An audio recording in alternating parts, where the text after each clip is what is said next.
गुरुर्विष्णु गुरुब्रह्मा गुरुर्विष्णु गुरुदेवो महेश्वरः गुरु साक्षात् परब्रह्मं तस्मै श्री गुरुवे नमः।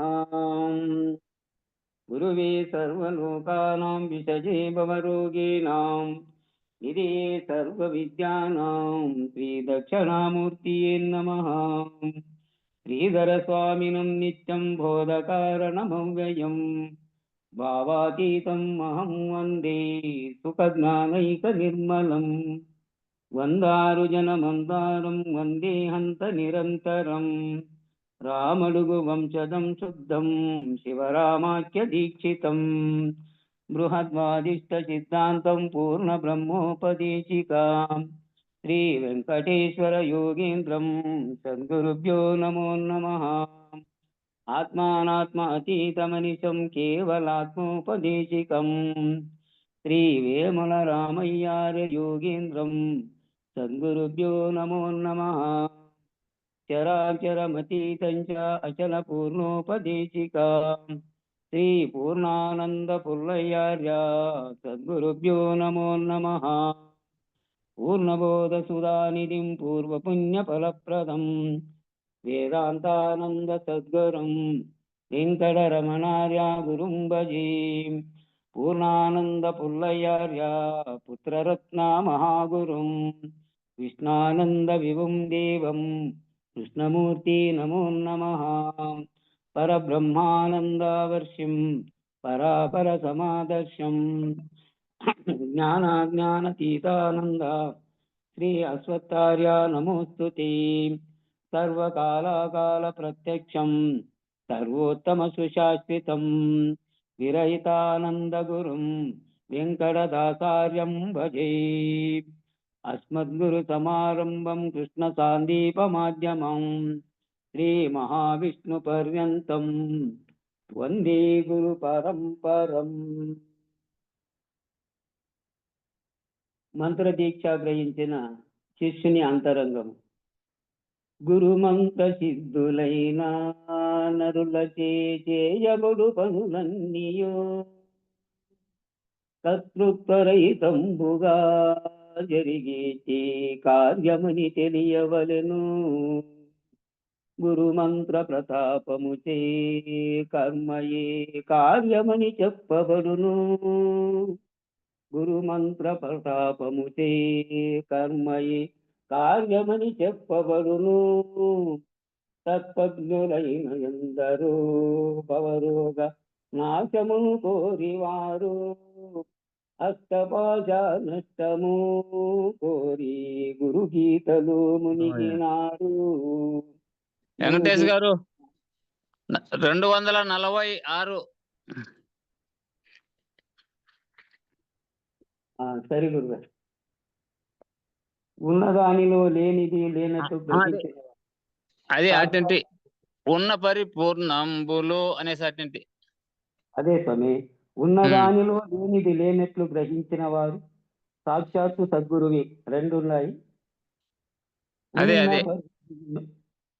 ఉన్న పరిపూర్ణంబులో లేని ఈ జగము లేనే లేదని కర్మాత్రరహితమైన తాను పరిపూర్ణుడని తెలిసినట్టి నరుడే నారాయణుడని అతడి సాక్షాత్తు సద్గురువని ప్రత్యక్ష ప్రమాణముగా తెలియవి నగరాజతనయ నీవు. అటువంటి సద్గురుండు నివసించు స్థానమే రామేశ్వరం. ఇది నిజము ఎందువదనా ఇందులో సందేహము లేదు లేదు.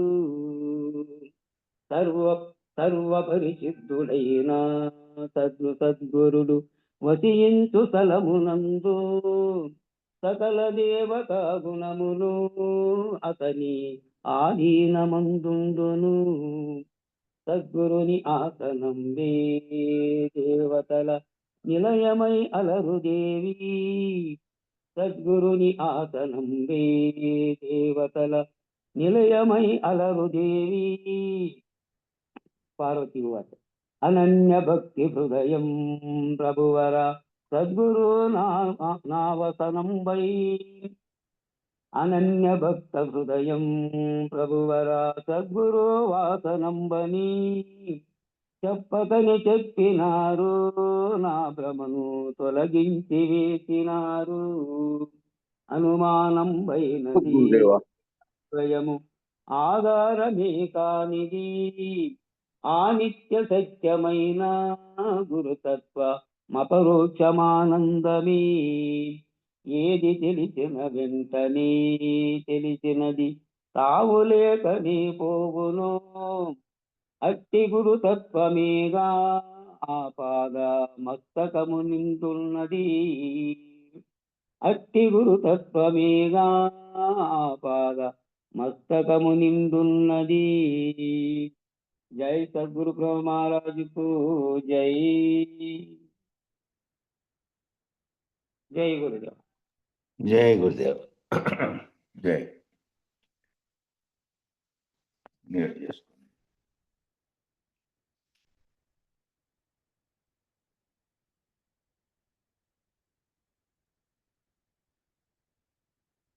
అదే నిన్న శ్లోకం చెప్పారు.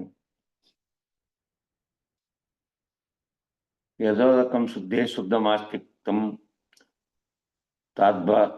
తాదృగేవ భవతి ఏవం మునేర్విజానత ఆత్మా భవతి గౌతమ అని నేను చెప్పినటువంటి దానికి నిర్మలోదకం ఉంచబడినటువంటి నిర్మల జలం ఏ ప్రకారం ఏకరసమై నిర్మలంగా ఉంటుందో, నిర్మలంగా ఉండేటువంటి నీళ్లు, ఆ ప్రకారంగానే బ్రహ్మాత్మైక జ్ఞానమును తెలిసినటువంటి జ్ఞాని, మననశీలుడైనటువంటి జ్ఞాని ఆత్మ పరిశుద్ధమై అభిన్నమై భావిస్తారు.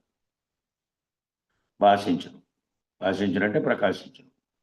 కాబట్టి భేద దృష్టిని పరిత్యజించి అందరూ సదా ఆత్మైకత్వ దర్శనమే గాంచవలను. ఈ భేద దృష్టి అనేటువంటి అనేకాలుగా తోస్తున్నటువంటిదంతా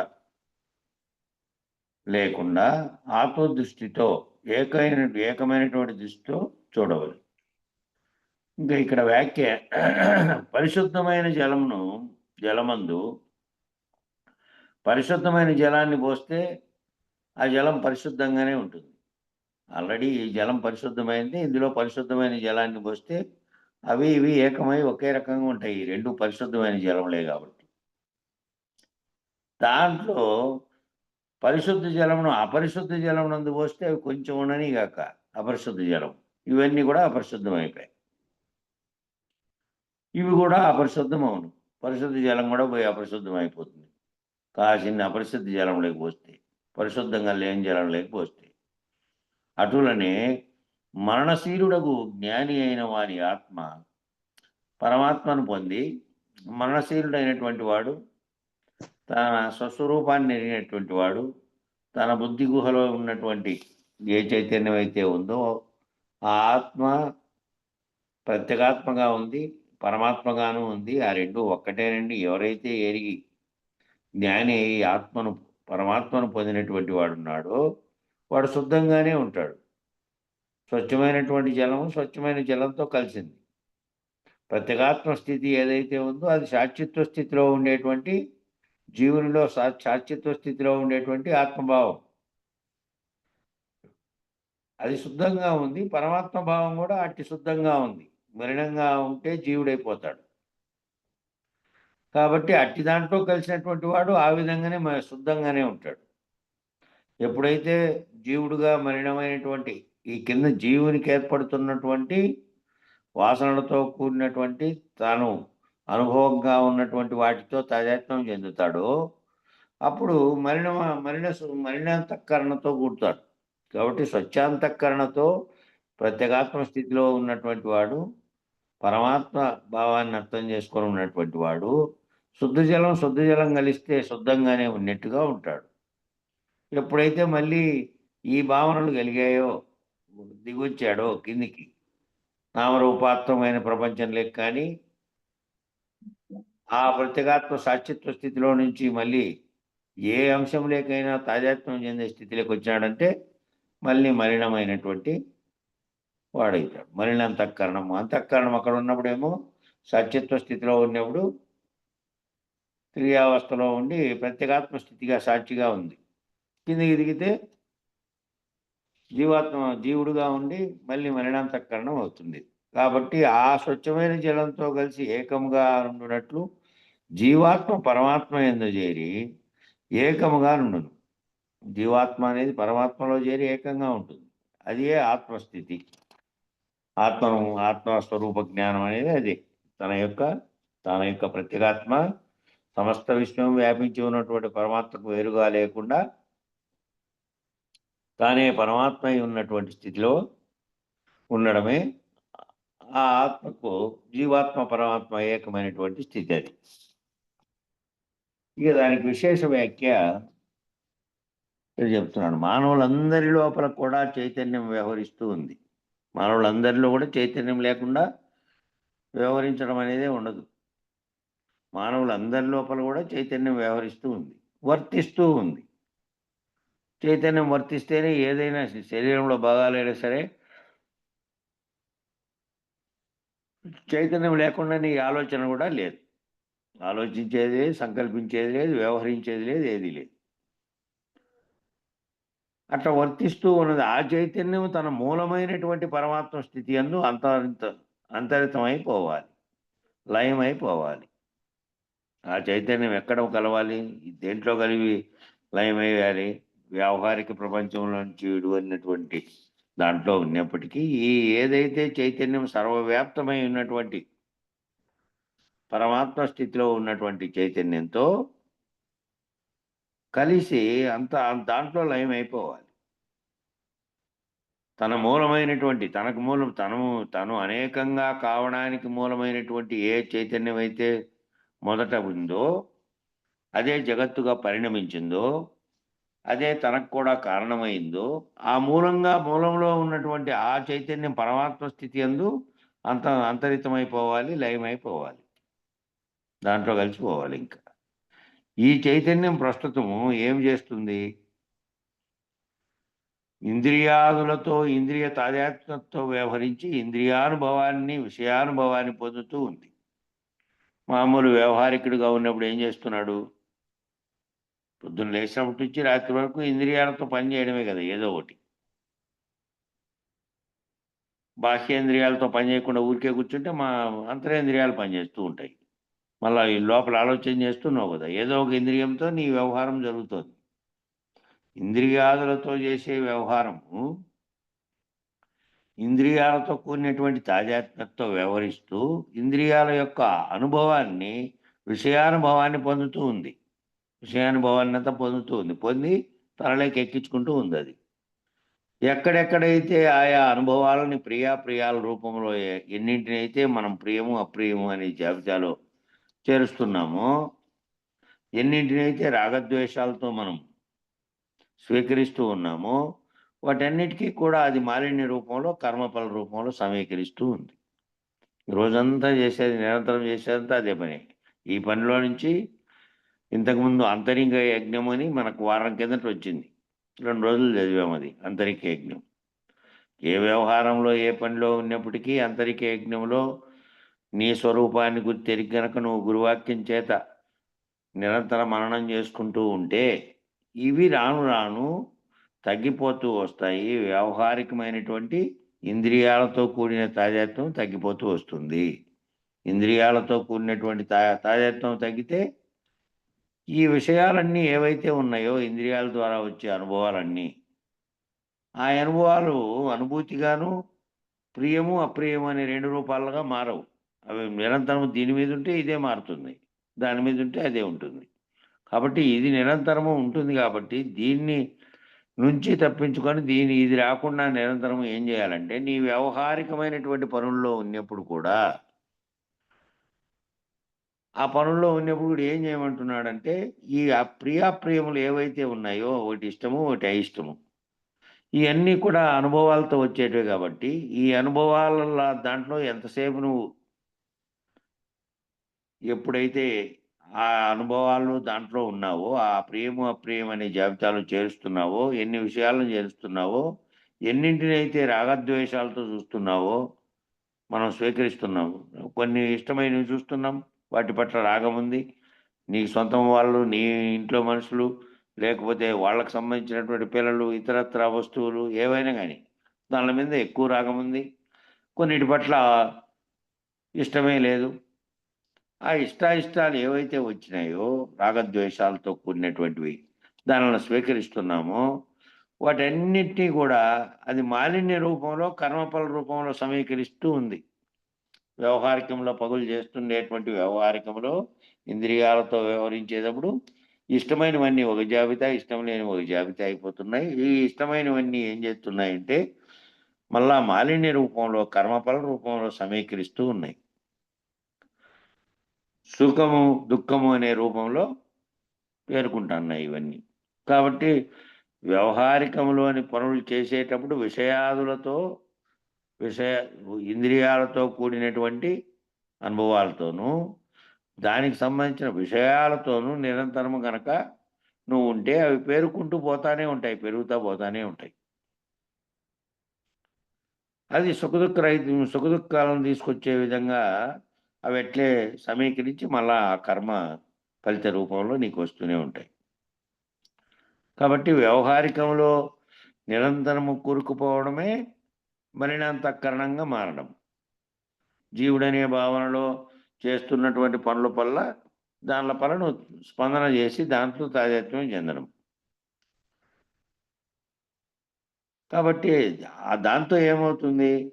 సుఖము, దుఃఖము అనే రూపంలో, సంతృప్తి, అసంతృప్తి అనే రూపంలో స్మృతులలో, జ్ఞాపకాలలో భద్రపరుస్తుంది తీసుకెళ్ళి. ఈ మాలిన్యం అంతటినీ, ప్రియము అప్రియమైనటువంటి వాటిని ఆ జాబితాలో ఏవైతే మనం రాగద్వేషాలతో చూస్తున్నామో వాటన్నిటినీ తీసుకెళ్ళి ఇది కర్మఫల రూపంలో సమీకరిస్తూ మళ్ళా సుఖదుఖ రూపంలో, సంతృప్తి అసంతృప్తి అనే రూపంలో మళ్ళా మన స్మృతులలో, జ్ఞాపకాలలో భద్రపరుస్తాను దీన్ని అంతటిని తీసుకెళ్ళి. మళ్ళీ ఆ జ్ఞాపకాలు మళ్ళీ మళ్ళీ గుర్తొచ్చేటట్టు, మళ్ళీ మళ్ళీ దాంతోనే నువ్వు తాదాత్మ్యం చెందేటట్టు. కాబట్టి భద్రపరిచి ఏం చేస్తుందంటే పునఃపునః నీ మనోపలకంపైకి తీసుకొస్తూ ఉంది. మళ్ళీ మళ్ళీ నీ పునఃపునః నీ మనోపలకం మీదకి తీసుకొస్తా ఉంది.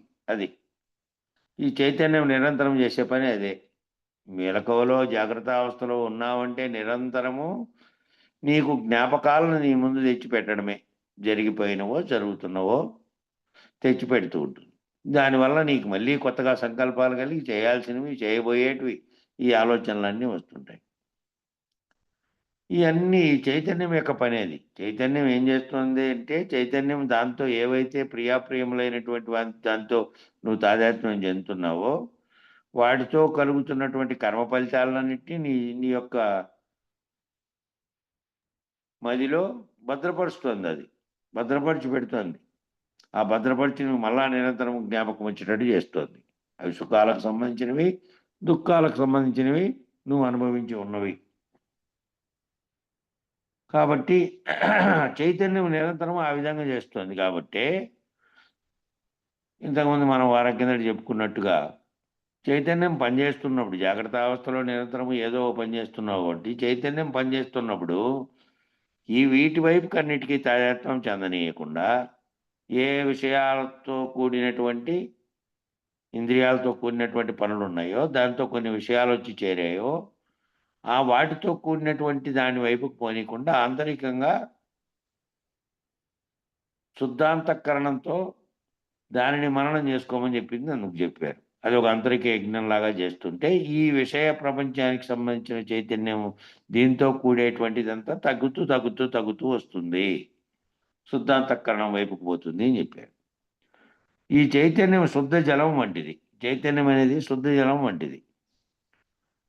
ఈ శుద్ధ జలం వంటి చైతన్యం ఏమైందంటే ఆయా ఇంద్రియానుభవాలను పొందేటప్పుడు, ఆయా ప్రియాప్రియములను పొందేటప్పుడు, ఆ సుఖదుఖాలను పొందేటప్పుడు, ఆయా శీతోష్ణాది ద్వంద్వములను అనుభవించేటప్పుడు ఆ ద్వంద్వానుభూతమైనటువంటి ప్రకృతి యొక్క ప్రభావం చేత ద్వంద్వ పద్ధతిగా ఉన్నటువంటి అష్టవిధ ప్రకృతుల్ని ఆశ్రయించినప్పుడు త్రిగుణ మాలిన్యాన్ని అంతా కూడా సమీకరించుకుంటాను. ఏం చేస్తోంది? శుద్ధ చైతన్యంగా ఉండేటువంటిది. శుద్ధ జలం ఏ విధంగా ఉందో ఇందాక ఉదాహరణ చెప్పాడు ఇంతకుముందు పేరాలు. శుద్ధ జలంలో కలిస్తే రెండూ శుద్ధమైన జలం అవే కాబట్టి ఒకే రూపంతో సంతరించుకొని ఉంటాయి. అట్లాగే జీవాత్మ అనేవాడు శుద్ధ చైతన్య స్థితిలో ఉండి తాను ప్రత్యేగాత్మ స్థితిలో ఉన్నటువంటి దాన్ని తీసుకెళ్ళి పరమాత్మ స్థితిలో కలిపితే ఆ రెండూ కూడా శుద్ధ చైతన్య స్థితిలోనే ఉన్నాయి కాబట్టి శుద్ధాంతఃకరణంతో ఉన్నాయి కాబట్టి జీవాత్మ పరమాత్మ ఒక్కటే అవుతుంది అట్లా కలిపితే. కాబట్టి ఆ రెండు ఒక్కటేననేటువంటి స్థితిలో ఉంటుంది. ఎప్పుడైతే ఈ చైతన్యం అనేది శుద్ధ జలం కాకుండా కాసిన్ని మలిన జలంలో కలిపితే ఒక పెద్ద భాండాగారం నిండా శుద్ధ జలం ఉంది, దాంట్లోకి ఒక కాసిని మలిన జలం కలిపితే ఇవన్నీ కూడా మలినమైపోయాయి. అట్లా ఆ విధంగా శుద్ధ చైతన్యం అనేది చైతన్యం శుద్ధ జలం వంటిది. ఆ శుద్ధ జలంలాగా ఉండే చైతన్యాన్ని అటువంటిది ఏమైందంటే ఆయా ఇంద్రియానుభవాలను పొందేటప్పుడు, ఇంద్రియాల ద్వారా నువ్వు పనిచేస్తూ దాని యొక్క అనుభవాన్ని పొందేటప్పుడు, మళ్ళీ ఆయా ప్రియాప్రియములను పొందేటప్పుడు, దాంట్లో ప్రియమైనవి అప్రియమైనవి ఉన్నాయి కాబట్టి వాటిని పొందేటప్పుడైనా ఆయా సుఖ దుఃఖాలను పొందేటప్పుడు, సుఖాన్ని దుఃఖాన్ని రెండు ఉంటాయి కదా, రెండు సర్వద్వంద్వాలు ఉంటాయి. ఈ ద్వంద్వాల లేకపోయి కలిగినప్పుడు ఈ అనుభూతులన్నీ కలుగుతుండేది ఏమిటికి? చైతన్యానికి కలుగుతున్నాయి కాబట్టి అవి పొందేటప్పుడు ఆయా శీతోష్ణ ద్వంద్వములను అనుభవించేటప్పుడు అన్నీ ఇవన్నీ కష్టము నష్టము సుఖము దుఃఖము శీతము ఉష్ణము ప్రియము అప్రియము వీటన్నిటితోనూ తాదాత్మ్యం చెందుతుంది కాబట్టి, అనుభవించేటప్పుడు విషయాలతో తాదాత్మ్యం చెందుతుంది కాబట్టి దాంతో వచ్చినటువంటి ద్వంద్వ పద్ధతిగా ఉన్నటువంటి అష్టవిధ ప్రకృతులను ఆశ్రయించినప్పుడు, అష్టవిధ ప్రకృతులన్నీ మనం ఇటీవల వచ్చినాయి. ఈ 4 జీవునికి ఉన్నటువంటివి, సమిష్టికి ఉన్నటువంటివి, ఆ అష్టతనువులతో అనుభవించే అష్టవిధ ప్రకృతులు ఆశ్రయించినప్పుడు త్రిగుణ మాలిన్యాన్ని అంతా కూడా సమీకరించుకున్నది. ఈ 3 గుణాలతో కూడినటువంటి మాలిన్యం అంతా ఎప్పుడొచ్చింది అంటే శుద్ధ చైతన్యంగా ఉన్నప్పుడు రాలే. శుద్ధ చైతన్యము విషయాలతో ఇంద్రియాలతో కూడి వ్యవహారం చేసినప్పుడు దాని ద్వారా పొందుతున్నటువంటి అనుభవాల ద్వారా ఆ అనుభవాలన్నీ కూడా మళ్ళీ స్మృతిపథంలో పెట్టుకుంటుంది, గుర్తు తెచ్చుకునేకి. లోపల పెట్టుకోవడం వల్ల ఎప్పుడు పడితే అప్పుడు మళ్ళీ గుర్తుకొస్తున్నాయి అవన్నీ. ఆ దానిని ఆశ్రయించినప్పుడు త్రిగుణ మాలిన్యం అంతా కూడా తన దగ్గరికి సమీకరించి పెట్టుకుంది. ఆ 3 గుణాలతో కూడినటువంటి మాలిన్యం ఆ సమీకరించేటప్పటికి ఏమైంది? పరిశుద్ధ జలం వంటి చైతన్యం కాస్త మలినజలం అయిపోయింది. నీ చైతన్యం ఎలాంటి ఉండాలంటే పరిశుద్ధ జలంగా ఉన్నటువంటి దాంతో ఉండాలి. శరీరంతో తాదాత్మ్యం చెందుతున్న దాంతో ఉంటే మాలిన్యమవుతుంది. శుద్ధ చైతన్య స్థితిలో ఉన్నటువంటి ప్రత్యేగాత్మ స్థితిలో ఉన్నటువంటి సాచిత్వ స్థితిలో ఉంటే అంటకుండా వీటితో, అప్పుడు అంటకుండా ఉండాలి అంటే ఆ భావంలో చైతన్యం పరమాత్మ చైతన్యంలో కలిసినప్పటికీ చైతన్యం అంతటా వ్యాపించేటువంటి తత్వం కలిగి ఉంది కదా, ఆ తత్వంలో ఏమవుతుంది? మళ్ళీ ఇవన్నీ గుర్తుకొస్తుంటాయి కాబట్టి అందుకనే శుద్ధాంతఃకరణం వైపుకు ఆంతరిక యజ్ఞం అనేది చేస్తూ ఉండాలి. గురువాక్యం చేతనం, గురువు చెప్పినటువంటి ఏ వాక్యాల ఏవైతే ఉన్నాయో ఈ వాక్యాల వైపుగా ఉన్నటువంటి స్థితిలో నువ్వు మననం చేస్తూ మాటికి శరీరంలో పొందినటువంటి అనుభవాల వైపుకు తొంగి చూడకుండా దాంతో తాదాత్మ్యం చెందకుండా ఉండే స్థితిని కల్పించుకోవాలి. ఇవన్నీ స్మృతిలో మిగిలిపోయి మళ్ళీ మాటికి గుర్తొస్తూ ఉంటాయి కాబట్టి పరిశుద్ధ జలమైనటువంటి చైతన్యం కాస్త మలినజలం అయిపోయింది. ఈ 3 గుణాల మాలిన్యంతో కూడుకున్నటువంటి ఏవైతే అనుభవాలు ఉన్నాయో అనుభవాల విషయాలతో తాదాత్మ్యం చెందినందువల్ల అయిపోయింది. కాబట్టి ఈ మలినజలం వంటి చైతన్యమును పట్టుకెళ్ళి శుద్ధ జలం వంటి చైతన్యంలో పోస్తే అది కూడా మలిన జలం అయిపోతుంది. ఈ మలిన జలం అంతా తీసుకెళ్ళినామనుకో, పోసినామనుకో, మంచినీళ్ళు ఉండే దాంట్లోకి పోస్తే ఆ మంచినీళ్ళు కూడా చెడిపోతాయి. కాబట్టి ముందు ఈ రకంగా ఇది పరమాత్మ యందు కలిసిపోవడానికి అవకాశమే లేదు కాబట్టి అట్లా మలినం అయిపోయింది కాబట్టి ముందు ఈ మలినాలు వదిలించుకొని నువ్వు శుద్ధ సాత్విక స్థితిలో ఉన్నటువంటి శుద్ధాంతఃకరణంతో ఉంటే తప్ప ఆ ప్రత్యేగాత్మ స్థితిలో ఉంటే అప్పుడు గనక నువ్వు కలిపితే పరమాత్మ ప్రత్యేగాత్మలు రెండు ఒక్కటిగా ఉండేటువంటి స్థితి పొందుతుంది. ముందు ఇవన్నీ ఉన్నట్టుగానే కలిపితే అది మలినం చెందుతుంది. పరమాత్మానుభవం అనేది రాదు. అదేమో పరిశుద్ధంగా ఉంది. అది దీంతో సంగమించకుండా సంగత్వం లేనటువంటి స్థితిలో అది ఉంది. ఇదేమో సంగత్వం చెందుతూ ఉంది ఈ చైతన్యం జీవునిలో. కాబట్టి ఆ సంగత్వ రహిత స్థితిగా ఉండాలి అంటే తాను ప్రత్యేగాత్మ స్థితిలో సాక్షిత్వ స్థితిలో ఉండి దీంతో అంటకుండా ఉన్నటువంటి స్థితిలోకి పోతే తాను కూడా శుద్ధాంతఃకరణంతో ఉంటాడు. కాబట్టి అప్పుడు శుద్ధమైన జలంలో కలిసినట్టు అవుతుంది. అంతవరకు ఏమవుతుంది, విషయాలతో కూడినటువంటి దాన్ని తీసుకెళ్తే మలిన జలం తీసుకెళ్ళి శుద్ధ జలంలో కలిపినట్టు అవుతుంది. కాబట్టి శుద్ధ జలం వంటి చైతన్యంలో పోస్తే అది కూడా మలినం అయిపోతుంది, మలిన జలం అయిపోతుంది. కాబట్టి ఈ రకంగా ఇది పరమాత్మ ఎందుకు కలిసిపోవడానికి అవకాశం లేదు అనేటువంటి పరిస్థితి ఏర్పడుతుంది. కాబట్టి సాధకుడు మరణకాలంలో చైతన్యం పరమాత్మ ఎందుకు కలిసిపోయేటటువంటి పరిస్థితిలో ఉండాలి. సాధకుడు ఇదంతా చేశాడు, అంతా చేసి జీవితాంతం చేసి ఆఖరి స్థితిలో ఇక మంచంలో పడినటువంటి స్థితిలో తనకు అప్పుడో ఇప్పుడో అనేటువంటి స్థితి వస్తే దాకా వచ్చేటప్పుడు ఏమవుతాయి, వీటన్నిటిని ఇవన్నీ కమ్ముకొచ్చినాయి అనుకో. ఈ నీ జీవితంలో తాజాత్వం ఏ ఏ విషయాల పట్ల చెందినావో, ఏ ఏ విషయాల పట్ల ప్రియాలు అప్రియాలు రాగాలు ద్వేషాలు ఏర్పరచుకున్నావో, ఏ దాంతో నువ్వు సర్వం వ్యవహరించినావో అవన్నీ చుట్టుముట్టినాయనుకో. లాస్ట్లో అయిపోయే శరీరం అయిపోయేస్తున్న స్థితిలో ఎట్లా నువ్వు శుద్ధ అంతఃకరణంతో ఉంటావు, ఎట్లా పరమాత్మలో లయమైపోయే స్థితిలో ఉంటావు, ఇవన్నీ గుర్తుకొస్తుంటాయి కదా. ఇంకా ఏమేమో చేయాల్సినవి చేసినవి ఇంకా ఉన్నవి. కాబట్టి అంతఃకరణాన్ని క్రమక్రమంగా ఇది తెలుసుకుంటూ పోయే కొద్దీ కొన్ని అయినట్ల వాటిల్లో నుంచి విడిపడాలి అంటే చైతన్యం అనేది ఊరికే ఉండదు. కాబట్టి మనసు నిరంతరము పరివ్యాప్తం చేసేది అంతటా సంచరించేటువంటి చంచల గుణం కలిగి ఉంటుంది. కాబట్టి నువ్వు ఇక్కడి నుంచి స్టెప్పులు వేసుకుంటూ పోవాలి. ఇక్కడి నుంచి వేసుకుంటూ పోవాలంటే నిరంతరము ఏమిట్లో ఇది ఏ పనిలో ఉన్నప్పటికీ నీ యొక్క స్వరూప జ్ఞానాన్ని మర్చిపోకుండా వ్యవహరించేటట్లయితే అప్పుడు కొన్ని విషయాదులతో కూడుకున్నటువంటి విషయాదులతో వచ్చినటువంటి ఏవైతే కర్మఫల విశేషంగా వచ్చాయో ద్వంద్వములన్నీ వాటి పట్ల వాటిలోకి నీ చైతన్యం లాగబడకుండా ఉండే ప్రయత్నం చేస్తుంది. మెల్లిగా ఒక్క రోజులో వచ్చేది కాదు అది. ఈ వినుకుంటూ పోతున్నందువల్ల నువ్వు వినుకుంటూ సాధకుడుగా ఉన్నావు. కాబట్టి సాధకుడుగా ఉండే స్థితిలో నుంచి అది తెలియబడిన తర్వాత సాక్షిత్వ స్థితిలో ఉన్నటువంటి ప్రత్యేగాత్మ స్థితిలో నువ్వు నిలబడగలిగితే అక్కడి నుంచి దాటుకునేది సులభమైపోతుంది. ఆ దాటుకున్నటువంటి వాడు తాను లేనటువంటి స్థితిని ఎరిగి ఉన్నటువంటి వాడైతే తన కళ్ళ ముందు సర్వము జరుగుతున్నప్పటికీ తన మనసు అనేక వైపులకు చెంచలిస్తున్నప్పటికీ అది భౌతికంగా శారీరకంగా చేసే వ్యవహారాల్లోనూ అంతరికంగా చేసే వ్యవహారాల్లోనూ అన్నిట్లోనూ చెల్లిస్తున్నప్పటికీ వాటికి అతీతంగా ఉండి సాక్షిత్వ స్థితిలో గమనించగలుగుతాడు. దాంతో తాదాత్మ్యం చెంది మళ్ళీ కింద వ్యవహారంలోకి రాకుండా దాన్ని పొందాలి. ఆ స్థితి కావాలి అంటే నిరంతరము నీ స్వరూప జ్ఞానాన్ని ఎరిగి నువ్వు ప్రవర్తించాలి బాహ్యంలో ప్రవర్తించేటప్పుడు. కాబట్టి శరీర విసర్జన కాలంలో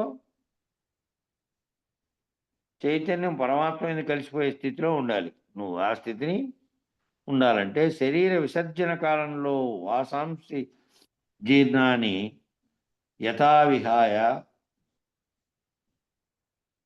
ననాని గృహ్ణాతి నరోపరాని తదా శరీరాన్ని విహాయ జీర్ణాన్ అన్యాని సంయాపి నవాని దేహి అని ఇక్కడ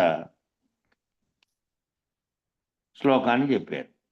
గురుగీత, ఇది భగవద్గీతలోని శ్లోకం. భగవద్గీతలోని శ్లోకం. మనుష్యుడు ఎట్లు కొత్త వస్త్రమును స్వీకరిస్తున్నాడో, కొత్త శరీరాన్ని స్వీకరిస్తున్నాడో, శుద్ధమైన జీర్ణమైన శరీరమును విసర్జించుతున్నాడో అన్నది ముఖ్యమైనదన్నమాట. మనం చనిపోతున్నామా, విసర్జిస్తున్నామా, మరణ వేదనని అనుభవించాం కదా, అప్పుడు చనిపోతున్నట్టు అదే మరణ వేదనే లేని స్థితిగా ఉన్న స్థితిగా నువ్వు శరీరాన్ని విసర్జించావు. జీర్ణమైన వస్త్రం విసర్జించినట్టుగా విసర్జించావు. శరీరాన్ని విసర్జిస్తున్నావు. మళ్ళీ శరీరం దొరుకుంటోంది. అది చేసినటువంటి సంచిత కర్మలను బట్టి కొత్త వస్త్రాన్ని స్వీకరించేకి పోతోంది. కాబట్టి ఏ చైతన్యం అయితే వాటి కర్మఫల విశేషాలను పెట్టుకుంటుందో ఆ కర్మఫల విశేషాలను మళ్ళీ మిగిలిపోయిన వాటిని ఆగామిగా మార్చుకొని మళ్ళీ పోయి జన్మించడానికి ఎప్పుడైతే పోతుందో అప్పుడు పాత వస్త్రాన్ని వదిలేసి కొత్త వస్త్రాలు దొరుకుతున్నట్టు ఈ పాత శరీరం ఇక్కడ పడిపోతే ఇందులో తిరుగుతున్నటువంటి చైతన్యం మళ్ళీ ఎక్కడ సంకల్పించిందో ఆ సంకల్పం ప్రకారం పోయి అక్కడ దేహాన్ని ధరిస్తూ ఉంది. కాబట్టి నువ్వు అక్కడికి పోకుండా మళ్ళీ దేహాన్ని ధరించే అవసరం రాకుండా పోవాలంటే ముందు నువ్వు సాక్షిత్వ స్థితిలో ఉన్నటువంటి ప్రత్యేగాత్మ పరమాత్మ ఏకము సర్వత్రా ఉన్నటువంటి దాంట్లో నేనున్నాను, నాకంటే అన్యంగా వేరేది లేదు, అన్యము కంటే సర్వత్రా ఉన్నదానికంటే నేను వేరుగా లేను అనేటువంటి స్థితిలో నుంచి ఆ స్థితి కలగడానికి కారణమైనది ఏదైతే ఉందో దాన్ని పరిపూర్ణముగా ఉన్నప్పుడు ఏ స్థితిలో సర్వజగత్తు లేనకుండా ఉందో సర్వజగత్తు పుట్టడానికి కారణమైనటువంటి సంకల్పం ఏదైతే ఉందో అది నిస్సంకల్పంగా కావాలి. నువ్వు రహితమైనటువంటి స్థితి, నీకు సంకల్పములతో పనిలేనటువంటి నిస్సంకల్ప స్థితి, కలుగుతున్నటువంటి వాటితో తాదాత్మ్యం చెందనటువంటి స్థితి ఉంటే వ్యవహారములు ఎన్ని జరిగినప్పటికీ జరుగుతున్న ప్రపంచం అంతా జరుగుతున్నప్పటికీ కలగలుగుతున్న వాడంతా మేల్కుంటానే కళ ఏ విధంగా లేదని అనుకుంటాడో వ్యవహారంలో జరుగుతున్నదంతా కూడా కలగా భావిస్తాడు. దానితో తాదాత్మ్యం చెందకుండా ఉంటాడు. మళ్ళీ దాన్ని స్మృతులుగా మరల్చుకొని ఆకర్షణాల్లో మంచంలో పడిన తర్వాత దానికోసం తప్పించి సంకల్పం మళ్ళా కొత్తగా పుట్టి మళ్ళీ సంకల్ప రహితుడు కాలేకపోతే ఆ సంకల్పానుసారంగా మళ్ళీ కొత్త వస్త్రం ధరించినట్టు కొత్త శరీరాన్ని ధరిస్తాడు. ఇక్కడ విసర్జించి అక్కడ తగిలించుకుంటాడు. అక్కడ మళ్ళీ జన్మకు కారణమైనటువంటి వస్తువుతో. ఇంకా ఎలా విసర్జించావు అంటే ఏ ఉత్తమ పదమైతే సూర్యచంద్రాదుల కంటే అవతలిదో, ఏ ఉత్తమ పదమైతే సూర్యచంద్రాదులకు అతీతమైనదో, ఏదైతే పరమపదమై ఉన్నదో అటువంటి పరమపద స్థితిలో ఉన్నటువంటి లయము చెందేటటువంటి ఉత్తమ చైతన్యాన్ని శుద్ధ చైతన్యాన్ని నీవు ఈ శరీరంలో ఉండగానే సాధించావు. గురువాక్యం చేత నువ్వు కనుక సాధించింటే నీకు నిన్ను గురించి పిండాండ విచారణ బ్రహ్మాండ విచారణ ఈ రెండు కలగడానికి ఏవైతే కలిగినాయో మొత్తం పంచభూతాత్మకమైనటువంటి పంచీకరణ అంతా తెలియబడి దానికి మూలమైనటువంటి దానితో ఏ ప్రజ్ఞ చేత బ్రహ్మము సృష్టికి కారణమైన బ్రహ్మం పుట్టిందో ఆ ప్రజ్ఞే ఎరుకగా సంకల్పంగా పుట్టింది అనేది తెలుసుకొని ఆ శుద్ధ చైతన్య స్థితిలోనూ ఉండి దాన్ని రహితపరుచుకుంటే గురువాక్యం చేత అప్పుడు పరమపద స్థితిని నువ్వు జీవించి ఉండగానే సాధించావు. నువ్వు లేనివాడిగా అయిపోయి ప్రకృతిలో కలిగేటువంటివన్నీ కలలో జరుగుతున్న వాటిగా ఉన్నటువంటి వాటిగా అయిపోయావు. నువ్వు మళ్ళీ వాటితో సంకల్పిస్తున్నటువంటి ఆలోచనలు వస్తున్నటువంటివి నిరంతరం జరుగుతున్నా కూడా నీ స్వస్వరూప జ్ఞానం లోపల పోగొట్టుకోకుండా దాంతో లయించి ఉన్నావు, దాంతో తాదాత్మ్యం చెంది ఉన్నావు. ప్రత్యేగాత్మను పరమాత్మలో కలిపి సర్వాత్మగా ఉన్నటువంటి చైతన్యంగా ఉన్నటువంటి స్థితిలో ఉండి దానితో కూడా సంకల్ప వికల్పములు లేనటువంటిది ఏదైతే ఉందో ఆ అతీత స్థితిలో ఉన్నటువంటి రైతుడుగా అయిన తర్వాత వ్యావహారికంలో వచ్చేటువంటివన్నీ కలవలే చూడకుండా మళ్ళీ దీనితో తాదాత్మ్యం చెంది మళ్ళీ మంచంలో పడినప్పుడు కనుక అయ్యో చేయలేకపోతే చేయాల్సిందే, అది అట్లా జరిగిపోయా ఇది ఇట్లా జరిగిపోయా అన్నీ మామూలు అయినటువంటివి అన్నీ గుర్తుంచుకొని దానిపైనటువంటి వ్యామోహం చెందినారనుకో మళ్ళీ అది లాక్కపోవడం గ్యారంటీ. ఆ మిగిలిపోయినటువంటి అవశేషాలు మిగిలిపోయినట్టు. కాబట్టి ఎవరైతే పొందారో ఎవరైతే ఆ స్థితిని పొందారో, సుఖదుఖాలకు అతీతమైనటువంటి, ద్వంద్వములకు అతీతమైనటువంటి భావంతో ఎవరైతే ఉన్నారో, ఆ పడినప్పుడు మంచంలో పడకపోయినా సరే, ఇప్పుడు బాగున్న వ్యవహారంలో ఉన్నా సరే, తెలుసు కదా, ఇప్పుడే తెలుసు శరీరం నశిస్తుందని తెలదా? ఎవరైనా కానీ ఇప్పుడు ఇంటున్న వాళ్ళలో శరీరం తప్పకుండా నశిస్తుంది కదా. లేదు, గ్యారంటీ నేను ఇంకో 150 ఏండ్లు అనేవాళ్ళు ఎవరైనా ఉన్నారా? ఎవరు లేరు. ఏ విధంగానూ అసంభవం. అది తెలుసు, ముందే తెలుసు. కాబట్టి వ్యవహారంలో ఈ రకమైనటువంటి బోధతో సహా తెలిసిండేవాడు. బోధ తెలియని సామాన్య జీవుడు ఎవడైతే వ్యవహారికమైన ప్రపంచంతో తాదాత్మ్యం చెందుతున్నాడో, వాడు ప్రపంచము నిజము, తాను నిజము అని ఉంటాడు కాబట్టి, తన చుట్టుపక్కల ఉండేటువంటి నిజమని ఉంటాడు కాబట్టి వాడు భావిస్తాడు దాంతో తాదాత్మ్యం చెంది. నువ్వు ఏ విధంగా ఉన్నావు? ఏది ఉత్తమ పదం అయితే తెలుసుకుంటున్నావో, ఏది సూర్యచంద్రాదుల కంటే అవతలిదో, ఏది ఉత్తమమైన పదం అయితే సూర్యచంద్రాదులకు అతీతమైనదో, ఏదైతే పరమపదమై ఉన్నదో, అటువంటి పరమపద స్థితిలో ఉన్నటువంటి లయం చెందేటటువంటి ఉత్తమ చైతన్యాన్ని, శుద్ధ చైతన్యాన్ని నువ్వు ఈ శరీరంలో ఉండగానే గురుకృప చేత సాధించావు. ఆ గురుకృప చేత సాధించినటువంటి వారివి మళ్ళీ అది శుద్ధ జలము వంటిది. శుద్ధ జలంలో ఉన్నటువంటి ఆ శుద్ధ జలం తీసుకెళ్ళి పరిశుద్ధమైనటువంటి జలంలో చేరిపోవడానికి ఇబ్బంది ఏమీ లేదు. ఆల్రెడీ శుద్ధ జలంగా ఉన్నటువంటి నీవు పరిశుద్ధ జలంలో చేరడానికి ఇబ్బంది ఏమీ లేదు. ఈ రకంగా శుద్ధ చైతన్యం పరిశుద్ధ చైతన్యంలో సులభంగా చేరిపోతుంది. శుద్ధ చైతన్యంగా ఉండే నీ ఆత్మ పరిశుద్ధ చైతన్యంగా ఉన్నటువంటి పరమాత్మలో చేరిపోవడానికి సులభంగా చేరిపోతుంది. సులభంగా కలిసిపోయింది, సులభంగా లయం చెందుతుంది. ఆత్మ పరమాత్మలుగా ఉండే వ్యష్టితమిష్టిలన్నీ ఒక్కటే, సర్వవ్యాప్తమైనటువంటి చైతన్యం ఒక్కటే, సర్వజీవుల యొక్క అంతరాళాల్లో ఉండేటువంటి ఆంతరిక చైతన్యం ఒక్కటే, నామరూపాత్మకంగా వేరువేరుగా కనపడుతున్నటువంటి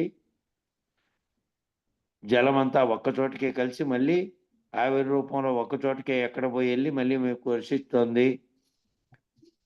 కాబట్టి వేరు రూపాలుగా కనపడుతున్నదంతా ఒక్కటే చైతన్యంగా ఉన్నటువంటి స్థితిలో ఉంటే కలిసిపోతుంది. ఆ కలిసిపోయినటువంటి అటువంటి స్థితిలో నుంచి మళ్ళీ ఏమాత్రం మలినజనం కొంచెం కలిసినా మళ్ళీ ఉన్నవన్నీ మలినమైపోయినట్టు అయిపోతాయి. కాబట్టి సులభంగా ఏకత్వానుభూతిని అనుభవించింది, సులభంగా అనుభవిస్తోంది ఏకత్వానుభూతి. ఏకత్వం అనేటువంటి అనుభూతి కలుగుతోంది. నాలో మాట్లాడుతున్నటువంటి, నాలో చలనాలు కలగజేస్తున్నటువంటి, నాలో సర్వమును గుర్తెరుగుతున్నటువంటి, అన్ని రకాలైనటువంటి ఆలోచనలు కలగడానికి చలనశీలమైనటువంటి ఏ చైతన్యం అయితే ఉందో ఆ చైతన్యం వలనే ఇంద్రియాలతో సహా సర్వము పనిచేస్తున్నాయి. ఆ చైతన్యం ఉన్నటువంటి గుణరహిత స్థితిలో ఉన్నటువంటి ఆంతరిక యజ్ఞం చేసుకుంటూ వెళ్తే ఏది ఎక్కడైతే ఉందో ఈ గుణాలతోనూ దీంతో కూడినటువంటి ఇంద్రియాల వ్యవహారాలతోనూ తాదాత్మ్యం చెందినటువంటి స్థితిలో ఉందో ఆ సాక్షిత్వ స్థితిలో ఏకత్వానుభూతిని అనుభవిస్తోంది పరమాత్మతో కలిసి. పరమాత్మగా ఉండేటువంటి సర్వవ్యాప్త చైతన్యం నేనేను అనేటువంటి ఏకత్వానుభూతిని అనుభవిస్తోంది. ఆ సులభంగా ఏకత్వ స్థితి అందు స్థిరమైపోయింది. స్థానోరచలం ధ్రువం. అటువంటి పరమాణు స్థితి యందు చేరిపోయినటువంటి చైతన్యము తానే లేనటువంటి స్థితి యందు తన్ను తాను కోల్పోవడానికి అధికారిత్వాన్ని పొందింది, గురువాక్యం చేత పొందింది. నువ్వు ఆ చైతన్య స్థితిగా ఉన్నటువంటి చైతన్యమే నేను. ఏ చైతన్యం అయితే ఉందో ఆ చైతన్యం అనేది నామరూపాత్మకంగా ఉండకుండా ఉండేటిది. అది ఆ స్థానోరచలం, ఆ స్థానువుగా ఉన్నటువంటి పరమాణు స్థితిలో ఉన్నటువంటి ఏదైతే అంతకుముందు సర్వవ్యాప్తమై కదలకుండా ఏ రకమైన పరిణామ వికారములు లేకుండా సృష్టి రాకముందు ఏ రకమైన స్థితిలో ఉందో ఆ స్థితిలో ఉన్నటువంటి దాంతో లయమైపోయింది. దాన్ని తెలియబడి నేను లేదు. ఈ తెలియబడుతున్నటువంటి చైతన్యము, తెలియబడుతున్నటువంటి గుర్తెరుగుతున్నటువంటి చైతన్యము ఎక్కడి నుంచో మూలం లేకుండానే కల వచ్చి కల చెదిరిపోయిన విధంగా ఇదే వచ్చి పోతోంది. అది ఎప్పటికీ ఏ రకమైనటువంటి పరిణామ వికారములు లేకుండా అదట్టే ఉంది. వచ్చి పోతున్నదంతా కూడా ఇది. కాబట్టి ఈ చైతన్యంలోంచి విరమించబడేటువంటి ఏదైతే పరమాత్మ చైతన్యంగా భావించబడుతుండే సర్వవ్యాప్త చైతన్యము, జీవునిలో చైతన్యం రెండు ఒకటే. ఆ రెండు కూడా ఏ విధమైనటువంటి లేకనే తాము వచ్చినట్టుగా కలగాంచి ఈ అంతటిని సృష్టి చేసుకున్నాయో, ఆ లేకనే వచ్చినటువంటి కళ అనేది కళలోంచి వచ్చిన సంకల్పం వలె వచ్చినాయి. ఉన్నది ఎట్లాగో ఉంది, ఉన్నది మాత్రమే ఎట్లే ఉంది. లేకుండా తోచినటువంటి, లేకుండా కల్పించుకున్నటువంటిది ఏదైతే ప్రజ్ఞ ఉందో అదే మూలం లేకుండానే వచ్చింది. అదే లేనిది అనేది గురువాక్యం ద్వారా తెలియబడి రహితం అయిపోయినప్పుడు, తానే లేనటువంటి స్థితి లేకపోయినప్పుడు తను తాను కోల్పోవడానికి అధికారిత్వాన్ని పొందింది. తాను కోల్పోయినటువంటి తన్నే లేనటువంటి స్థితి ఉంది. అట్లా అఖండ ఎరుక అయినటువంటి బ్రహ్మము, అట్లా అఖండ ఎరుకగా ఉన్నటువంటి బ్రహ్మం, అఖండ ఎరుక ఏదైతే నీకు తెలియబడి నీలో ఎరుకగా ఉన్నటువంటి గుర్తెరుగుతోందో అది నేను అనేటువంటి భావనలో నుంచి దాటినటువంటి స్థితిలో ఉన్న చైతన్యంలో కలిస్తే అఖండంగా ఉన్నటువంటి సర్వవ్యాప్తమైనటువంటి బ్రహ్మాండం అంతా నిండి ఉన్నటువంటి ఏ చైతన్యం కదులుతోందో, కదిలిస్తోందో ఆ చైతన్యంలో కలిసిపోయినటువంటి బ్రహ్మం నువ్వే అయినావు. నీలో ఉండేటువంటి ఎరుక, అఖండంగా ఉండేటువంటి సర్వవ్యాప్త చైతన్యమైనటువంటి ఎరుక రెండు ఒకటే అయినటువంటి బ్రహ్మం అయినావు. ఆ స్థితిలో నువ్వు తాను లేనటువంటి, తాను ఆ అఖండ ఎరుకగా కూడా లేనటువంటి బయలును గనక దర్శించగానే తానే లేకుండా పోయేటువంటి పరిస్థితి ఏర్పడుతుంది. ఎట్లా నువ్వు బయలును దర్శించగానే అంటే కనబడేకి వస్తు రూపకంగా లేదంటే దృశ్య రూపకంగా ఉండేది అది కాదు.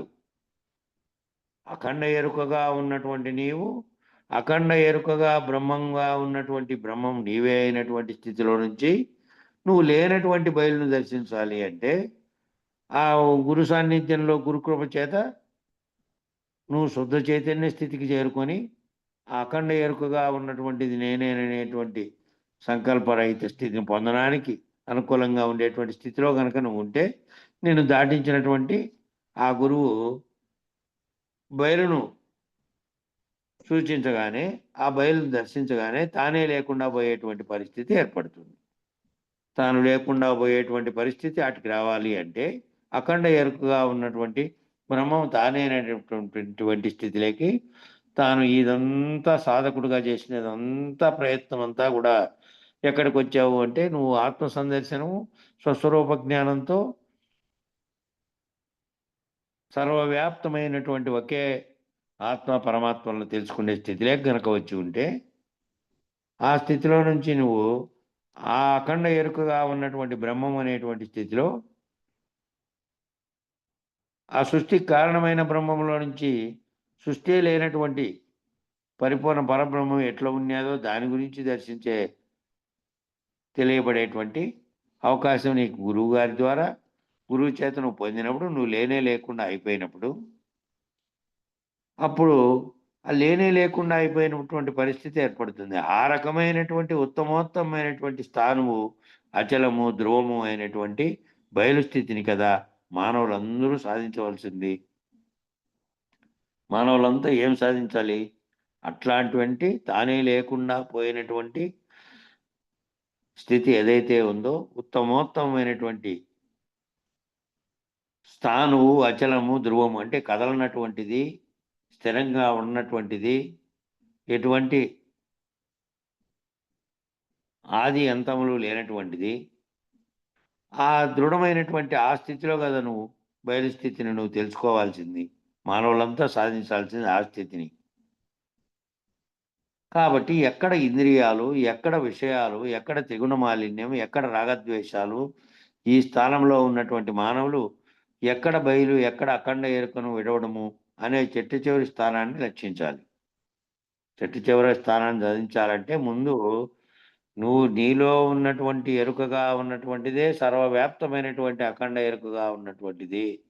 కాబట్టి చైతన్య జీవుని యొక్క చైతన్యము శుద్ధ చైతన్యంగా ఉన్నప్పుడు ఈ అవస్థలను మీరినటువంటి స్థితిలో ఉన్నటువంటి ప్రత్యేగాత్మ స్థితిలో ఉంటే ఆ శుద్ధంగా ఉన్నటువంటి ప్రత్యేగాత్మ పరమాత్మలు ఒక్కటైనటువంటి అఖండ ఎరుక నేనైనటువంటి స్థితిలో ఉంటే ఆ అఖండ ఎరుకను ఇడసాల్సినటువంటి చిట్ట చివరి స్థానం ఏదైతే ఉందో అది దాన్ని లక్షించాలి. బయలులో తాను బయలును గురించి దర్శనమై బయలున్నది మాత్రమే ఉన్నది, అది దృఢము. ఈ రాగద్వేషాలతో త్రిగుణ మాలిన్యంతో కూడినటువంటి ఈ విషయాలు ఈ స్థానంలో ఉన్నటువంటి మానవులు ఎక్కడికి పోవాలి, ఎక్కడ లక్ష్యం చేసుకోవాలంటే అఖండ ఎరుక నేను ఒక్కటేనటువంటి ప్రజ్ఞానమే బ్రహ్మగా ఉన్నటువంటి ఏ చైతన్యం అయితే ఉందో ఆ చైతన్యం సర్వత్రా వ్యాపించి ఉంది, నేను పరమాత్మ వేరుగా లేము అనేటువంటి స్థితిని, ఆ తర్వాత అది కూడా లేనటువంటి ఏ స్థితి అయితే ఉందో ముందు దానికి పూర్వం ఏ సంకల్పం చేత నువ్వు వ్యక్తం కావడానికి జగత్తు వ్యక్తం కావడానికి కారణమైనటువంటిది ఉందో ఆ అఖండ ఎరుక కూడా పుట్టనటువంటి స్థానంలో ఏదైతే ఉందో ఎరుక రహిత స్థితి, ఆ స్థితిని తెలుసుకునేటువంటి లక్ష్యంగానే పెట్టుకోవాలి. ఆ చిట్ట చివరి స్థానాన్ని లక్ష్యం పెట్టుకోవాలి మానవులంత లక్ష్యం. అంతే తప్ప అది ఎరగబడేటువంటి, అది తెలియబడేటువంటి, గుర్తెరుగుతున్నటువంటి దాంట్లో గుర్తెరగాల్సినటువంటి అది. అంతేగాని అది పోయి మునిగితేనో ఇంకోటి చేస్తేనో ఏవేవో వ్యవహారాన్ని లోకంలో కనబడేటువంటి చేస్తేనో తెలియబడేదిను సాధించేది కాదు. అది ఎంతకాలం ఎన్ని జన్మలెత్తి లక్షలాది జన్మలు ఎత్తినా కూడా దానితో వచ్చినటువంటి కర్మ ఫలితాలను అనుభవించకుండా, అది మంచివైనా సరే మంచోడుగా ఉండి మంచి కర్మలు చేస్తే మంచి జన్మే వస్తుంది తప్ప జన్మరహితం కాదు. కాబట్టి ఆ లక్ష్యం ఎక్కడ ఉండాలంటే ఏదైతే అఖండ ఎరుకగా ఉన్నటువంటి ఆ అఖండ ఎరుకను కూడా విడవలసినటువంటి చిట్ట చివరి స్థానాన్ని లక్షించాలి. ఈ అంతర్ముఖ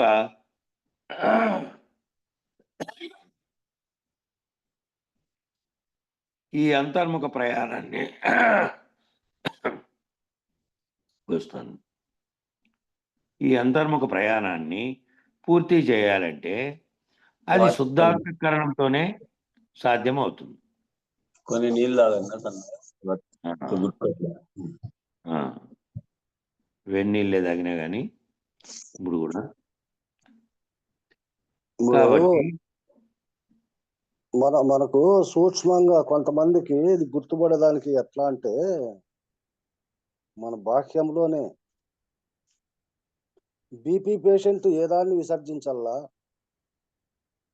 షుగర్ పేషెంట్ ఏదాన్ని విసర్జించాలా, హార్ట్ పేషెంట్ ఏ విధంగా ఏదాన్ని విసర్జించాలా, ఆస్మా పేషెంట్ ఏదాన్ని విసర్జించాలా, ఇవన్నీ వాళ్ళు విసర్జించకుండా వాడుకుంటే ఆ రోగం ఎట్లయితే అభివృద్ధి చెంది వాళ్ళని ఇబ్బంది పెడుతుందో, అది కంటికి కనపడతానట్టు అయ్యో నాకు బీపీ ఉందప్ప ఇది నేను తినను అని ఎట్లయితే తను వదులుకుంటాడో, ఇక బీపీ పేషెంట్ ఇట్లా, హార్ట్ పేషెంట్ అట్లా, షుగర్ పేషెంట్ ఇట్లా,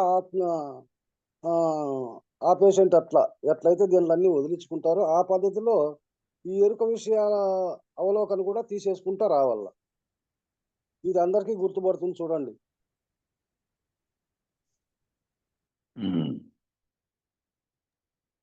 అందరికీ గుర్తే పడతాయా, తీసేసుకునే వాళ్ళు చాలా జనం ఉండారా బావా? ఎవరెవరిది వాళ్ళదయ్యా. ఇప్పుడు నీకు బీపీ ఉంది, నీకు షుగర్ ఉంది, కాఫీ కాఫీ తాగనంటావా? తాగుతావా? తాగాను కదా. మరి ఆ రకంగా ఇది కూడా ఇది పనికి పడంది, ఇది పనికిరాంది. మనం అతీతమైనటువంటి దాంట్లో గురు సాన్నిధ్యంలో మనం చేరుకున్నాము. దాన్ని ఎప్పుడైతే గుర్తుపెట్టుకున్నామో దీన్ని తగ్గించుకోవాలనేటువంటి స్వభావం ఆడ కలగల. ఎవరెవరికి వారిది, ఎవరెవరిది వాళ్ళదే. అందరికీ ఒకటి తీసేసేది కదా, చేయబట్టి తీసేసేది కాదు కదా. ఇది చేయబట్టి తీసేసేది కాదు, తీసుకెళ్లేది కాదు. పదామరా అని ఎవరి సాన్నిధ్యం లేకపోయినప్పటికీ ఆ సాన్నిధ్యంతో పోయినప్పుడు గురువు దగ్గరికి పోయి చేరినప్పటికీ నీ అంతఃకరణలో కనుక అది బలంగా లేకపోతే గురువు కూడా ఏం చేయలేడు. బోధించేదాన్ని పట్టుకుంటూ వెళ్తే, బోధించేదాన్ని ఆచరిస్తూ వస్తే, పట్టుకుంటూ వెళ్తే అప్పుడు నీ అంతకు నువ్వు గురువు చేయి పట్టుకొని పోగలుగుతావు. ఆ చేయి కూడా పట్టుకోలేకపోతే జారిపోతాం. జారిపోతావు. గురువు ఎంతసేపు లాక్కుంటాడు. అంతే కదా మళ్ళా. కాబట్టి ఏ చిట్ట చివరి మాట లక్ష్యాన్ని మాట సత్యము నడక లేకున్నా మేటైన గురుని సూటి నిలవదు తులకనవునన్నా అవు. మాటల సత్యం. అద్భుత పలుకులును తన బూటకము తన హృదయ కపటము. కరెక్ట్ పాయింట్ కొద్దిగా పాయింట్ ఇది. ఆ,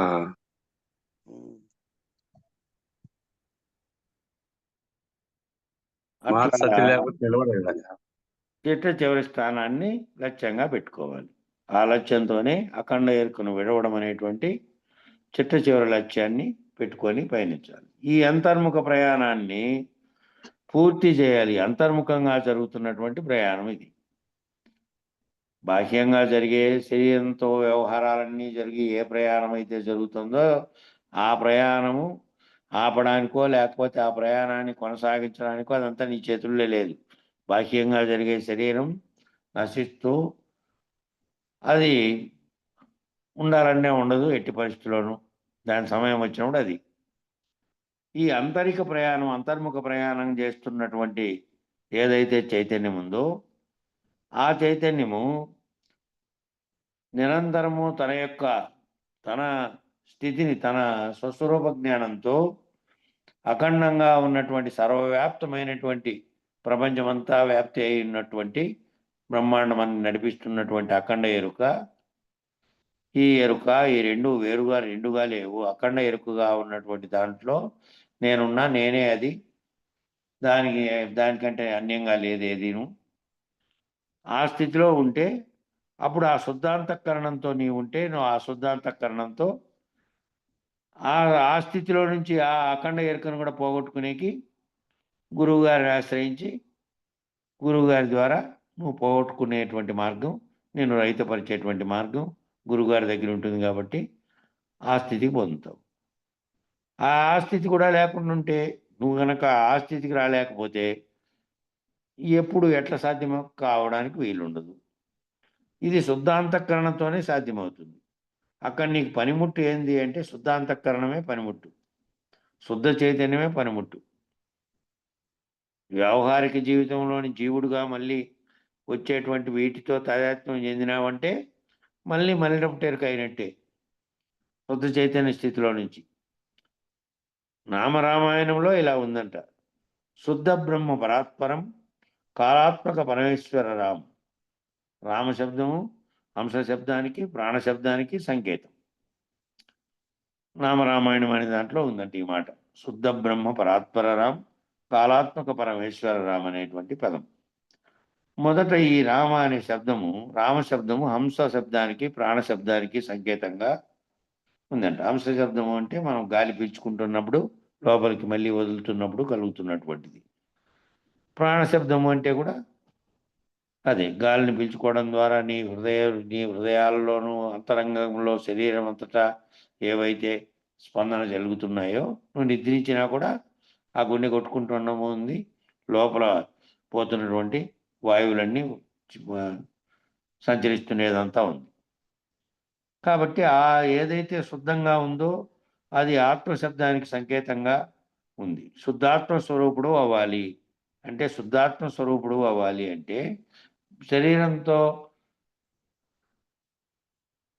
శరీరం అనే ఆవరణలో ఉన్నప్పటికీ ఆ ఆవరణలో ఉండే తెలుసుకుంటూ ఉన్నప్పటికీ ఏ చైతన్యం అయితే ఉందో, ఏ గుర్తెరిగేటువంటిది ఏదీ లేనటువంటి మలినం లేనటువంటి గాఢ నిద్రావస్థలో నీ చైతన్యం ఏ విధంగా అందులోనే ఉన్నప్పటికీ దేన్ని గుర్తించే స్థితిలో లేకుండా ఉన్నటువంటి స్థితిలో ఉందో ఆ శుద్ధాత్మ స్వరూపుడుగా నువ్వు భావించేటప్పుడల్లా గుణాలతో కూడి, వ్యవహారంతో కూడి, విషయాలతో కూడినటువంటి దాంతో తాదాత్మ్యం చెందకుండా ఉండాలి. శుద్ధ మనుష్యుడు కావాలి. ఎప్పుడైతే ఇవన్నీ కలిగితే మళ్ళా గుణాలతో కూడినటువంటి మాలిన్యం అంతా చేరుతుంది. కాబట్టి శుద్ధ చైతన్య స్వరూపాన్ని నువ్వు పొందాలి. శుద్ధాత్మ స్వరూపాన్ని పొందితే వీటి వలన నువ్వు పరమాత్మ స్థితికి చేరుకుంటావు. నువ్వుగా నీ స్వరూప స్థితిలో నుంచి దేనితోనూ ఐక్యం సర్వవ్యాప్తమైనటువంటి దాంట్లో నీకంటే అన్యంగా ఎదురుగా ఉన్నవాడు కానీ, లేదంటే చీమో బల్లో దోమ, ఇంకా ఏ ప్రాణి అని అవన్నీ కూడా వేరువేరుగా కనబడుతున్నటువంటి రూపాలు మాత్రమే. చైతన్యం మాత్రం సర్వవ్యాప్తమైంది. అది రాయుణ్ణి, చెట్టుని, బ్రహ్మాండం అంతా కనబడేదంతా కూడాను అంతటా వ్యాపించి ఉన్నటువంటి చైతన్యంలో ఉంది. అది నీకు వేరుగా లేదు, అంతటా నువ్వు ఉన్నావు అనేటువంటి పరమాత్మ స్థితి కూడా, పరమాత్మ స్థితికి చేరుకుంటే అట్టి పరమాత్మ స్థితి కూడా లేనిదే అనేటువంటి నిర్ణయాన్ని, ఆ పరమాత్మ స్థితి ఏదైతే ఉందో అఖండ ఎరుక. పరమాత్మ స్థితి అంటే అఖండ ఎరుకే. అఖండ ఎరుకగా ఉన్నటువంటిది కూడా లేనిదే అనేటువంటి నిర్ణయాన్ని బయలు దర్శనం పొందగానే నీవు కనుక్కుంటావు. ఆ అఖండ ఎరుక కూడా లేనిదేను, లేకనే కలిగినటువంటి కల వంటిది, తోచింది కేవలం ఉన్నట్టుగా. ఈ భ్రాంతులన్నీ పోతే, ఆది ఉందనే భ్రాంతి కూడా పోతే, అఖండ ఎరుక అనే భ్రాంతి కూడా, అట్టి పరమాత్మ కూడా లేనిదే అనేటువంటి నిర్ణయాన్ని నువ్వు బయలుదర్శనం పొందగానే నీవు కనుక్కుంటావు, దర్శిస్తావు. లేకుండా పోతావు. శరీరం ఉంటుంది, శరీరంలో గుర్తెరుగుతున్నటువంటి అఖండ ఎరుక అనేది లేనిది అవుతుంది. అది లేకుండానే తోచినటువంటి కళ్ళలాంటిది అయిపోతుంది. మూలం లేనట్టు శరీరం ఏదీ లేదు. శరీరం ఏమో మామూలు శరీరం ఉంది, మూలం లేని గుర్తెరిగే శరీరం లేనిది. మూలం ఈ శరీరాలన్నిటికీ కూడాను ఒక మూలం ఉంది. ఆ దానితో ఇది ఉత్పత్తి అని. దీంట్లో ఉండే గుర్తెరిగే శరీరం ఏదైతే ఉందో ఈ బ్రహ్మాండాన్ని అంతటి కట్టుకొని తీసుకొచ్చిండేది. ఆ మూలాన్ని గుర్తెరిగే శరీరం ఏమీ లేదు. మూలాన్ని గుర్తెరిగేది ఏదైతే ఉందో ఆ గుర్తెరిగే శరీరం లేదు. ఈ ఉత్తబట్ట బయలు ఏమీ లేదు. ఉత్తబట్ట బయలుగా ఉన్నటువంటి సర్వవ్యాప్తంగా ఉండే ఈ ప్రపంచం ఒక్క క్షణంలో మాయమైంది అనుకోండి. ఏం జరిగింది, ఎట్లుంటుంది, కేవలం ఊహాత్మకంగా ఊహించుకోవాల. అంతా ఖాళీ ప్రదేశంగా ఉండే బయలులాగా ఉంది. భూమి మీద నువ్వు చెప్తున్నటువంటి నువ్వు, వింటున్న నువ్వు, సర్వులు లేరనుకోండి. బ్రహ్మాండం నశించి ఏ రకమైనది ఉందో, ఏ రకమైనటువంటి పరిణామ వికారములు లేనిది సర్వత్రా ఉందో అట్టి స్థితి, అట్టి బెట్టబయలు ఏముంది, దాంట్లో ఏమీ లేదు. బట్టబయలులో ఏమీ లేదు, బయలు ఉంది ఎప్పటికీ. ఈ ఉత్తబట్ట బయలు ఏమీ లేదంటే ఈ బట్టబయలుగా ఉన్నటువంటి ములుగుచ్చ సందులేక అంతటా నిండి ఉన్నటువంటి దాంట్లో ఈ బ్రహ్మాండ వికారాలన్నీ కూడాను కేవలం తోచి ఉన్నట్టుగా ఉన్నాయి. ఆ తోచినవి తోచకుండా లేకుండా అయిపోతే ఏమీ లేదు. ఉత్తబట్ట బయలులో తప్ప ఇంకేమీ లేదు. ఉత్త బట్ట బయలే అని రాసుకోవాలి. ఉత్త బట్ట బయలు ఏమీ లేదు అని అంటే ఉత్త బట్ట బయలే అనే పదం వస్తే అది తప్ప ఇంకేమీ లేదు. లూ పలికితే ఉత్త బట్ట బయలు ఏమీ లేదు అని కాకుండా ఉత్త బట్ట బయలే అనే పలుకు వస్తుంది. అనేటువంటి ద్వాదశి షోడశి మంత్ర ప్రభావం చేత, ఏ ప్రభావం చేత అంటే ద్వాదశి షోడశి మంత్ర ప్రభావం చేత నీవు నిన్నే లేకుండా చేసుకునేటటువంటి చిట్ట చివరి స్థితి. నీకు నిన్నే లేకుండా చేసుకోవాలి అంటే చిట్ట చివరి స్థితి అఖండ ఎరుకగా నువ్వు భావం చెంది, ఆ అఖండ ఎరుక కూడా లేనటువంటి స్థితిలోకి నువ్వు చెందాలంటే నేనెవరు అనేటువంటి ప్రశ్నతో ప్రారంభమైన విచారణ క్రమము సోహం, నేను బ్రహ్మమును అనేటువంటి నిర్ణయానికి, నేను పరబ్రహ్మమును అనేటువంటి నిర్ణయానికి అఖండ ఎరుకగా విచారణ చేసి, కాబట్టి నువ్వు ఆ స్థితికి చెందాలంటే ముందు కావాల్సిన స్థితి ఏంది, చిట్ట చివరి స్థితి నేనెవరు అనేటువంటి దాంతో ప్రారంభం కావాలి. ఆ చిట్ట చివరి స్థితికి చేరుకోవాలంటే నేనెవరు, నేను నామరూపాత్మకంగా కనపడుతుండేటువంటి ఈ దేహం అని దీనికి ఒక పేరు పెట్టింటే అదే దాంట్లో గుర్తెరుగుతున్న చైతన్యం. మళ్ళా ఆ గుర్తెరుగుతున్న చైతన్యంలోకి ఈ అన్ని గుర్తులన్నీ ఎట్లొచ్చినాయి, ఈ దీనిలతో తాదాత్మ్యం చెందుతా వచ్చినటువంటి అనేక జన్మల్లో పోగు చేసుకున్నటువంటి వాసనలతో, ఆ అనేక జన్మల్లో పోగు చేసుకున్నటువంటి అనుభవాల యొక్క అనుభూతులతో వాసనగా మిగిలిపోయి కర్మలను చేసి ఆ కర్మల యొక్క ఫలితాన్ని అనుభవించడానికి ఆ కర్మ 3 రకాలుగా ఉన్నటువంటి గతంలో చేసినటువంటి సంచిత కర్మ, చేస్తున్నటువంటి ప్రారంధ కర్మ, వాటి రెండిటి రాబోయే జన్మలో కలిగించుకుంటున్నటువంటి ఆగామి కర్మలుగా మారుతుండేటువంటి సర్వమును అంతటిని విచారించి నేనెవరైనా కాడ మొదలయ్యి అనేటువంటి ప్రశ్నతో ప్రారంభమైన విచారణ క్రమం సోహము నేను బ్రహ్మమును అనేటువంటి నిర్ణయానికి నేను పరబ్రహ్మమును అనేటువంటి నిర్ణయానికి అఖండ ఎరుకగా విచారణ చేసి అఖండ ఎరుకను విచారణ చేసి అంది పొంది అట్టి అఖండ ఎరుక ఏ స్థితిలో లేదో ఎలా లేదో ఏ రకంగా లేదో ఆ అఖండ ఎరుక అనేది ఆ అఖండ ఎరుకగా విచారణ చేసిన తర్వాత దాన్ని పొంది అట్టి అఖండ ఎరుక ఏ స్థితిలో లేదు ఎలా లేదు ఏ రకంగా లేదో బయలుదర్శనం చేత నిరూపించబడి అట్టి అఖండ ఎరుక నుంచి ముక్తమయ్యేటువంటి విడుదల పొందేటువంటి స్థితిని సాధించాలి. అఖండ ఎరుక నిర్ణయ పద్ధతి అనేది ఒకటి ఈ బుక్ రాశారు. నేను అందరికీ ఒకసారి షేర్ చేశాను, మరి గుర్తుందో లేదో అందరికీ. మన ఆశ్రమంలో మేము చదివినాము, వెంకటేశ్వర బాబు నేను వీళ్ళు ఉన్నప్పుడు. అది మళ్ళా కూడా ఒకసారి షేర్ చేస్తాను. ఆ అఖండ ఎరుక నిర్ణయం ఎట్లా చేయాలి, అఖండ ఎరుక నిర్ణయ పద్ధతి అని కేవలం అఖండ ఎరుక నిర్ణయించే దాని మీద రాశారు బుక్ అది. కాబట్టి అక్కడి నుంచి ముక్తమయ్యేటువంటి విడుదల పొందేటువంటి స్థితిని ఆ అఖండ ఎరుక కూడా లేనిదేనటువంటి స్థితిలోకి పొందడానికి నువ్వు సాధన చేయాలి. ఈ నేనెవరు అనే ప్రశ్న కాడ మొదలై నేను సర్వవ్యాప్తమై ఉన్నటువంటి చైతన్యం అనేటువంటి అఖండ ఎరుకను నేనే అనేటువంటి స్థితిని ఆ అఖండ ఎరుక అనేటువంటి స్థితిలో నుంచి కూడా విడుదలయ్యి ఈ బ్రహ్మాండం అంతా లేనటువంటి స్థితిలో ఏదైతే ఎప్పటికీ ఉన్నదో ఆ ఉన్నదాన్ని గ్రహించి లేనిది లేకుండానే కేవలం కలవలే తోచిన దాని వల్ల దీన్ని వదలటమే ఆ స్థితిని పొందడం. ఇట్టి ఉత్తమోత్తమైనటువంటి జన్మరాహిత్య స్థితిని పొందడానికి ఈ మానవ జన్మ తప్ప ఇతరత్ర ఏ దాంట్లోనూ ఇట్టి రకమైనటువంటి విచారణ చేత తాను తొలగిపోయే స్థితి లేదు. కాబట్టి అటువంటి మానవ జన్మని మనం అందరము ధన్యత చెందించుకోవాల్సినటువంటి అవసరం ఉన్నదని యమధర్మరాజు గారు నచికేతుని ద్వారా జీవాత్మ పరమాత్మల ఐక్యతా స్థితిని ప్రతిపాదిస్తూ దీన్ని ఆత్మనిష్టగా నిర్ణయం చేసి బోధించినారు. ద్వితీయాధ్యాయము ప్రథమ వల్లి సమాప్తమైంది. రేపు ద్వితీయ వల్లి ద్వితీయాధ్యాయము రేపు మొదలవుతుంది. మంగళం చెప్పప్ప. మంగళం చెప్పినాక ఒక మాట మాట్లాడుకుందాం. జై సద్గురు ప్రభు మహారాజుకు జై.